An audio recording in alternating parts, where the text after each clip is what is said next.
I am 83 years old, and I want to ask you something before we go any further. When did you last stand up from a low chair without using your hands? Not a tall dining chair, a low one, the kind where you sink down into it and your knees come up. When did you last push yourself to standing using nothing but your legs? I want you to try it right now if you can. Sit down. Cross your arms over your chest and stand. No hands, just you and your legs and the truth of where things actually are. I'll tell you why I'm asking. Because I spent years believing I was doing fine. I walked every morning. I cooked my own meals. I drove myself to the grocery store. I was managing. I told myself I was managing beautifully.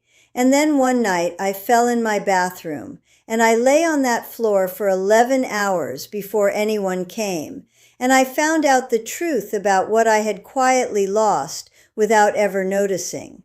I need you to understand something before I continue. The body doesn't announce its decline. It doesn't send a letter. It doesn't sit you down and say, "Listen, we need to talk."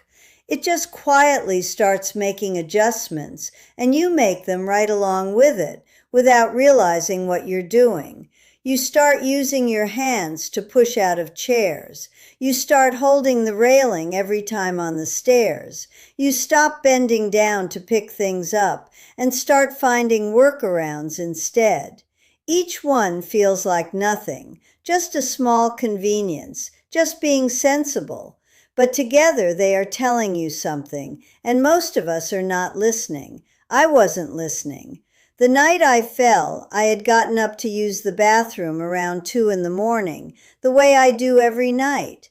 I don't know exactly what happened. One moment I was standing, and the next I was on the floor, and the pain in my hip was something I cannot properly describe to you.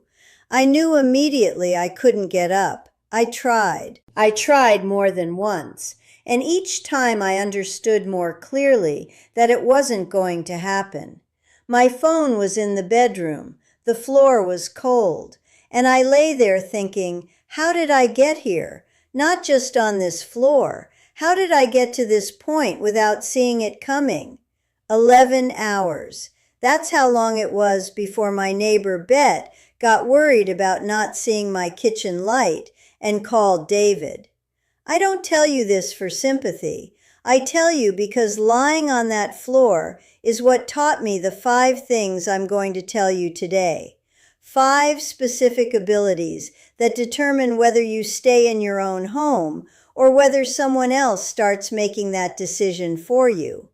I learned them the hard way. You don't have to. And here's what I need you to pay attention to, because it matters. Every single one of these abilities is something you can rebuild. I know that because I rebuilt them.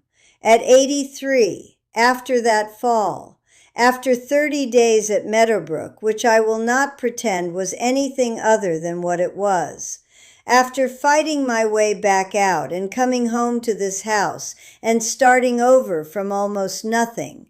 So let's go through them, all 5.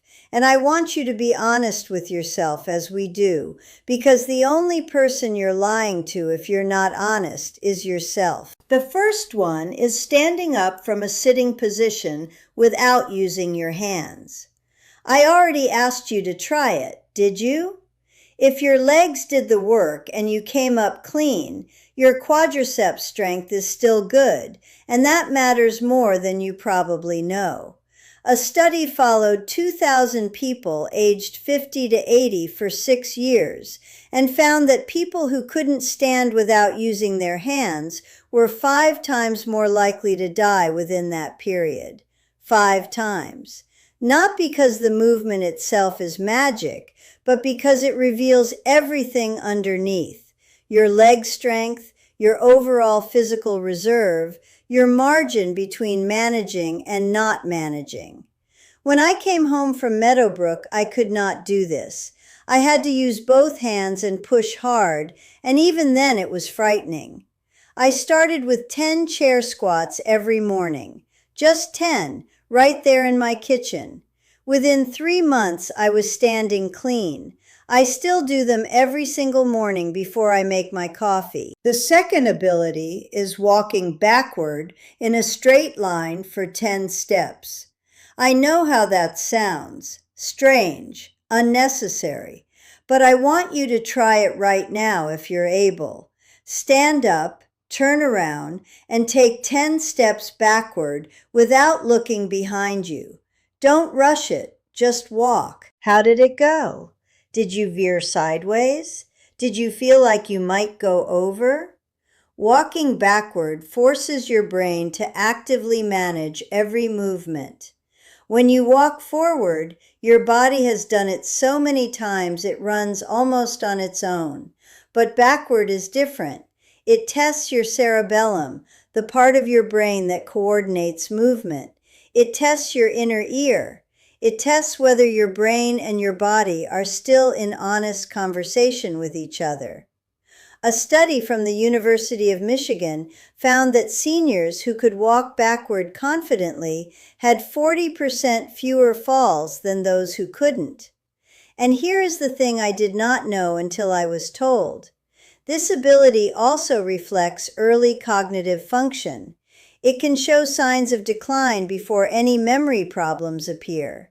I walk backward every morning in my hallway, 5 minutes, slow, holding the wall when I need to. I've been doing it for 3 years, and I can tell you it changed something I hadn't even known was slipping. The third is reaching down and touching your toes without bending your knees. Stand up and try. Keep your knees straight and reach. How far do you get? Shins? Ankles? Can you touch your toes? After the fall, I couldn't get close. My hamstrings had tightened for years while I sat and watched television and told myself I was fine. Those tight muscles pull on your pelvis and compress your spine and make every movement cost more energy than it should.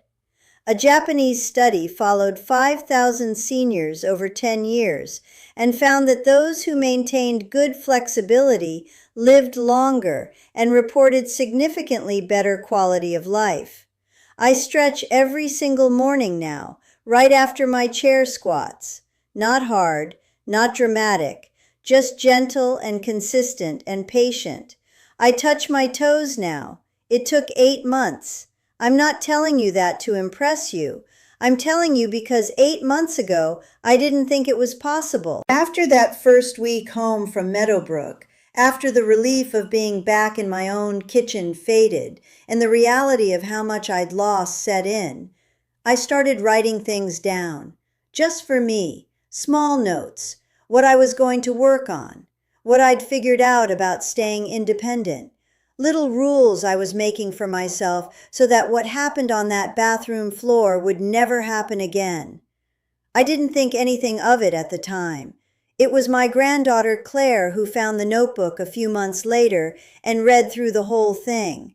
She came back the next day and told me other women needed to read what I'd written. She's the one who put it online. She called it The Ultimate Guide to Freedom. I still feel a little strange about it, honestly, but that's a story for the end of this video. The fourth ability, and this one matters more than almost any other, is standing on one leg for 30 seconds. Try it right now. Lift one foot, hold it. Don't grab anything unless you truly must. Count to 30. How long did you last? A study from the Mayo Clinic tracked 2,000 seniors for 8 years. Those who could hold the one-leg balance for less than 10 seconds had triple the mortality rate of those who could hold it for 30 seconds. Triple. Balance is not just about not falling. It is a measure of whether your 3 balance systems, your vision, your inner ear, and your body's sense of where it is in space, are still working together properly. When I came home from Meadowbrook, I couldn't hold it for 5 seconds. I started standing near the kitchen counter, lifting one foot just slightly, holding it for 3 seconds. Every day I added 1 second. 6 weeks later, I was at 30. My whole way of moving changed.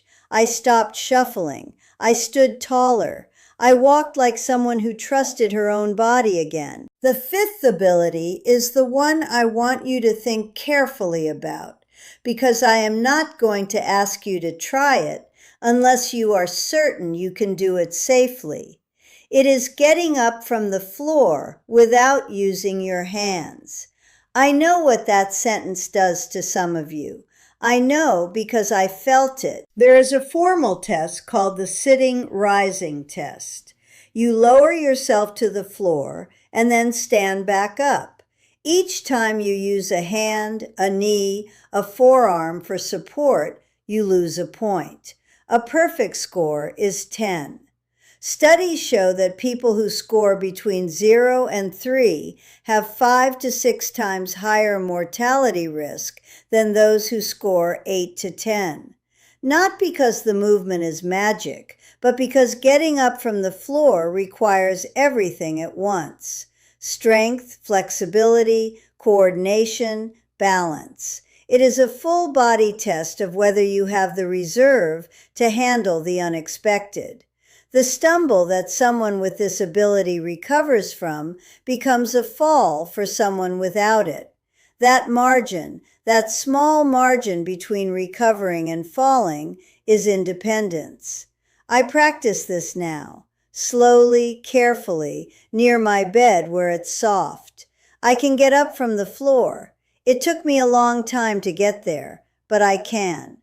Here is what I need you to hear before I finish. These 5 abilities, standing from a chair, walking backward, reaching your toes, balancing on one leg, getting up from the floor, most of us lose them so gradually we never notice they're gone.